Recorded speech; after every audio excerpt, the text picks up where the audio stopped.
සඳහා දිවයන ක්‍රීඩකයා. පාරක් කෙල්ල කරනවා එහෙලි නැති වෙන පන්දුව සීමායිරෙන් පිටටයි යදියන්නේ දිවයන සඳහා. එහෙම පන්දුවටත් පෙර පරිදිමයි බැරෙන් පාරක් කෙල්ල කරනවා. තවත් ලකුණු 6ක්. හෙලෝ ගයිස් ඔන්න අද අලුත් වීඩියෝ එකක් තමයි කරන්නේ. අලුත් vlog එකක්. අද මේ වීඩියෝ එක රෙකෝඩ් කරන්නේ 13 වෙනිදා. අද අපි අපේ කලින් ඉස්කෝලේ තියෙනවා ක්‍රීඩා සමාජයෙන් ක්‍රිකට් තරගාවලිය පවත්වන ඒකවලට තමයි අද අපි යන්නේ. පයින් තමයි යන්නේ. එහෙනම් අපි යනකොට පෙන්නන්නම් එදා අපි අර නමුගල කන්ද ගියානේ. ඒකේ අපේ ගෙවල් ගාවට කොහොමද පේන්නේ කියලා. ඔන්න ඔහම තමයි අපේ ගෙවල් ගාවට නමුගල කන්ද පේන්නේ. අපි තව vlog එකක් රෙකෝඩ් කරලා තියෙන්නේ. මේ දවස් ටිකේ අපි පොඩි වැඩක් කරා. ඒකේ මේ vlog එකක් රෙකෝඩ් කරලා තියෙන්නේ, එඩිට් කරන්න තියෙනවා. ඒක මේකට මේ වීඩියෝ එකට පස්සේ දාන්න. A few moments later. ස්ටාලින් සුබුල් සූදානමින් පන්දුවට පාර දීම සඳහා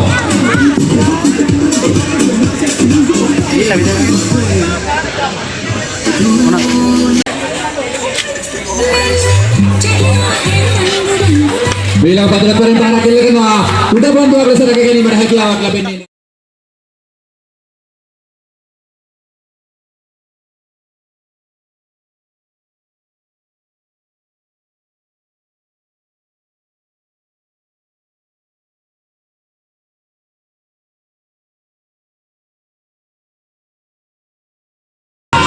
වාදී වැටෙන පන්දුවට ඉල්ලීමක් කරත් සාර්ථක වන්නේ නැහැ. මුල් ලකුණු සංඛ්‍යාව ලකුණු 14යි. කඩුල්ලක් බිඳ වැටි.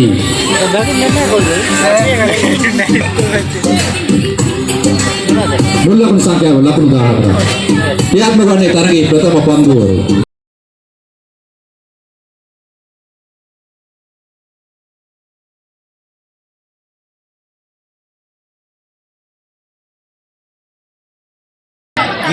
ලකුණු 6ක් හැටියට විනිසුරුතුමා සංඥා කරද්දී පන්දුව යෑම සඳහා දෙවන පන්දුවරේ ප්‍රථම පන්දුව යෑම සඳහා සූදානම් වෙයි.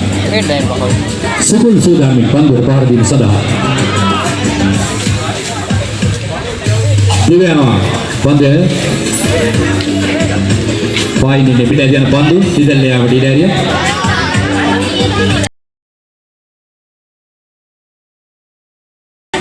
කොයි පාරේ යන්නේ? ලකුණු 21යි. ක්‍රියාත්මක වන්නේ තරගයේ දෙවන පන්දුවරේ ඊළඟ පන්දුවේම සදා දිවයනවා. පාරක් කෙල්ල කරමින් පන්දුව රැකගනිති. එක ලකුණක් කරා ප්‍රතිමාරු කර ගන්නවා. මුල් ලකුණු සංඛ්‍යාව ලකුණු 22 දක්වා ඉර නැගෙනවා. මුල් ලකුණු සංඛ්‍යාව ලකුණු 22යි. ජයග්‍රාහී ඉලක්කය ලකුණු 65. තවත් ලකුණු 43ක් ජයග්‍රහණය කිරීම සඳහා ලබා ගත යුතුයි. දෙවන ඊළඟ පන්දුවට විනිසුරු පසු කරමින් පායිනේ දෙපිට යන පන්දුව එක ලකුණක් කරා ප්‍රතිමාරු කර ගන්නවා. එම පන්දුව වයිට් පන්දුවක් හැටියට සංඥා කරනවා විනිසුරුතුමන්. ඒ අවසරයෙන් තවත් අධික ලකුණක් සමග මුල් ලකුණු සංඛ්‍යාව ලකුණු 24යි. ජයග්‍රහණය සඳහා තවත් ලකුණු 41ක් ලබා ගත යුතුයි. ජයග්‍රහණය කිරීම සඳහා දෙවන ඊළඟ පන්දුව යෑම සඳහා පාරක් කෙල්ල කරනවා. සාර්ථක වන්නේ නැහැ. හොඳ පන්දුවක් කරක් ලබාගෙන.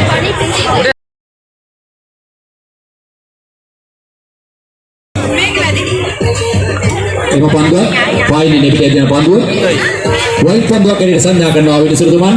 තවත් අතිරේක ලකුණක් සමග මුල් ලකුණු සංඛ්‍යාව ලකුණු 25යි. ජයග්‍රහණය සඳහා තවත් ලකුණු 40ක්. පන්දු 15ක් තුළ ලකුණු 40ක්. දෙවන ඊළඟ පන්දුව යෑමට එම පන්දුව පිට ඉන්නේ පිට ඇදී යන පන්දුව නිපන්දුවක් හැටියට සංඥා කරනවා විනිසුරුතුමන්. අතිරේක ලකුණු වැඩි ප්‍රමාණයක් මේ ඕවරේ තුල කණ්ඩායමට ලැබෙනවා. දඩු යනවා. පාරක් කෙලගෙන සාර්ථක වන්නේ නැහැ. වයිට් පන්දුවක් හැටියට සංඥා කරනවා විනිසුරුතුමන්. පායින්නේ පිටයි එම පන්දුව ඇදී යන්නේ. පන්දුවම සඳහා දඩු යනවා ක්‍රීඩකයා. පාරක් කෙල්ල කරනවා එහෙලි නැති වෙන පන්දුව සීමායිරෙන් පිටටයි යදියන්නේ. තවත් ලකුණු 6ක් එකතු වෙනවා සුකුල්ගේ පිටෙන්. එම ලකුණු 6ක් සමගින් මුල් ලකුණු සංඛ්‍යාව ලකුණු 33යි. ලකුණු 33ක් ලබාගෙන පන්දුවර දෙකක් තුල ක්‍රියාත්මක වන්නේ තරගයේ දෙවන පන්දුවරේ. මුල් ලකුණු සංඛ්‍යාව ලකුණු 33යි. එක් කඩුල්ලක් බිඳ වැටි.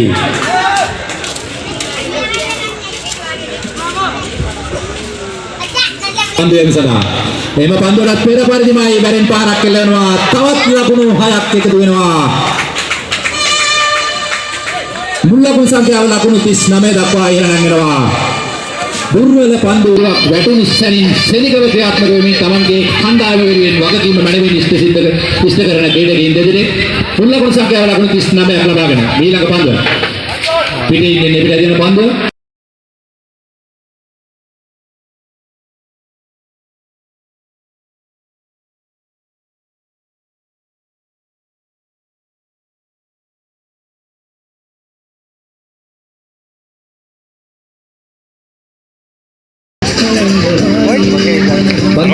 පන්දුව රකින්න ක්‍රීඩකයා හරියට පන්දුව රැකගත්තේ නැහැ.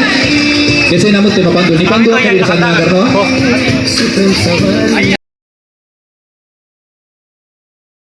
කණ්ඩායම දිවනවා තුන්වන පන්දුවේ ප්‍රථම පන්දුවේට. හොඳ පන්දුවක්.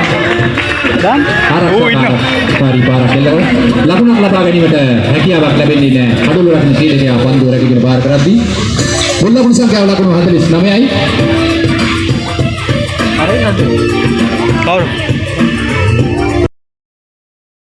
ඊළඟ පන්දුවට තව පාරක් එල්ල කරනවා. ඉහළින් නැදී යන පන්දුව ලකුණු 4ක් හැටියට සංඥා කරනවා විනිසුරුදුමන්. එම ලකුණු 4ක් සමග මුල් ලකුණු සංඛ්‍යාව ලකුණු 53යි. චැලෙන්ජස් කරන ලකුණු 53ක් ලබාගෙන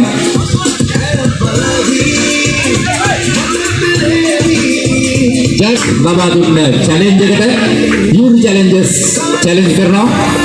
ඊළඟ පන්දුව බුල්ඩෝස් පන්දුව වැරෙන් පාරක් එල්ල කරනවා. කෙසේ නමුත් දෙකයි දර්ශනීය පාරක් ගහ දීමක් තමයි. ඉතියේ ඇති බාධාවක් නිසා එය ලකුණු දෙකකට සීමා කරන්න සිද්ධ වෙනවා. කෙසේ නමුත් අපි ස්වභාවික පරිසරයට ආදරය කළ යුතු නිසා ක්‍රීඩාවේ එම බාධාව අපිට හිතින්නේ. නැත්නම් මේ දර්ශනීය 6 පාරක් වෙනවා අනුමානයි. එම ලකුණු දෙකත් සමග මුල් ලකුණු සංඛ්‍යාව ලකුණු 55යි. ජයග්‍රහණය සඳහා තවත් ලකුණු 10ක්. තුන්වන පන්දුවේ ඊළඟ පන්දුවේ වැරෙන් පාරක් එල්ල කරනවා. ඉහළින් නැදී යන පන්දුව පිටියේ සීමාවෙන් නිබිදට පදිකවද්දී දර්ශනීය 6 පාරක් සිදුවී මුල් ලකුණු සංඛ්‍යාව ලකුණු 61යි. ජයග්‍රහණය සඳහා තවත් ලකුණු 4ක් තමයි අවශ්‍ය වන්නේ. යූරි චැලෙන්ජර්ස් කණ්ඩායමට තමන්ට ලබා දුන් අභියෝගයට හතේ කණුවෙන් ලබා දුන් අභියෝගයට තමන් සාර්ථකව අභියෝග කරමින් තමන්ගේ කණ්ඩායම ජයග්‍රහණය කරා ගෙන යන ආකාරය පෙනියන්නේ යූරි චැලෙන්ජර්ස්.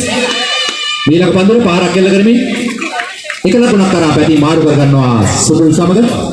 ඒ අවසරයෙන් මුල් ලකුණු සංඛ්‍යාව ලකුණු 62යි. ජයග්‍රහණය කිරීම සඳහා තවත් ලකුණු 3ක් අවශ්‍යයි.